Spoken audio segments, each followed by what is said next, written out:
Technology వచ్చింది కాబట్టి చాలా సులభం అని చెప్పి కూడా మీకు తెలియజేస్తున్నా. ఒకప్పుడు టెక్నాలజీ లేనప్పుడు నేను కూడా ఇవన్నీ చెప్పినా థియరీ అవుతుంది.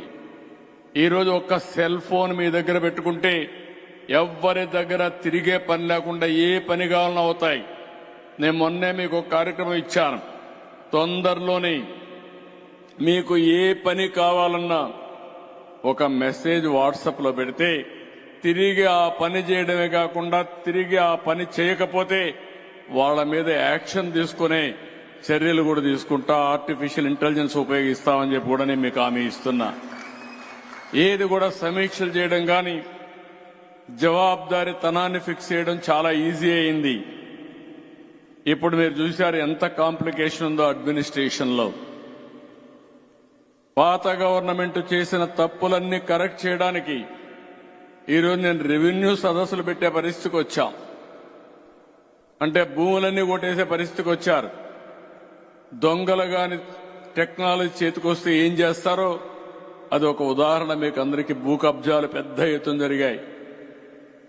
టెక్నాలజీని మిస్యూజ్ చేసి తప్పుడు విధాలు పెట్టి ఒకరి భూమి ఇంకొకరు రాసేసుకుని మొత్తం అంతా కూడా రాష్ట్రం అంతా ఒక భయంకరమైన పరిస్థితి క్రియేట్ చేసి ఒక రోజులో 12,000 పిటిషన్స్ వచ్చాయంటే ఇంకా ఒకరు నెలంతా జరిగితే ఎన్ని లక్షల మంది ఈ ఇబ్బందులు పడ్డారో మీరు గుర్తుపెట్టుకోవాల్సిన అవసరం ఉంది.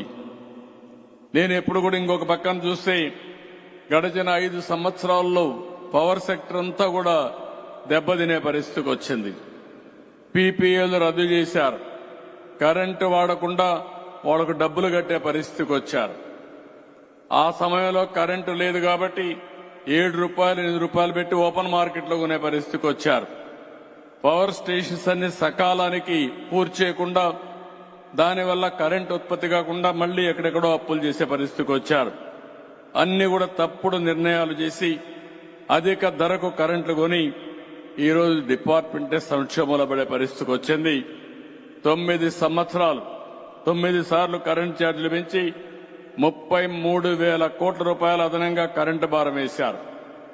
1,29,503 కోట్ల రూపాయలు డిపార్ట్మెంట్కి నష్టం వచ్చే పరిస్థితి వచ్చింది. నేను అందుకని ఇవన్నీ సమీక్ష చేస్తున్నా. పోయిన గవర్నమెంట్ చేసిన తప్పులు తప్ప మళ్లీ ఏమాత్రం కూడా ఈ డిపార్ట్మెంట్లో కరెంటు ఛార్జీలు పెంచకుండా సమర్థత పెంచి మీకు న్యాయం చేసే బాధ్యత మేము తీసుకుంటామని మరొక్కసారి మీ అందరికీ హామీ ఇస్తున్నా. అవసరమైతే ఏ విధంగా చేయాలనో ఈరోజు మీరు చూస్తే ప్రత్యేకమైన శ్రద్ధ పెట్టాం. నేను ఈరోజు గ్రీన్ ఎనర్జీకి పోతున్నాను. రాష్ట్రం మొత్తం సోలార్ ఎనర్జీకి పోతున్నా.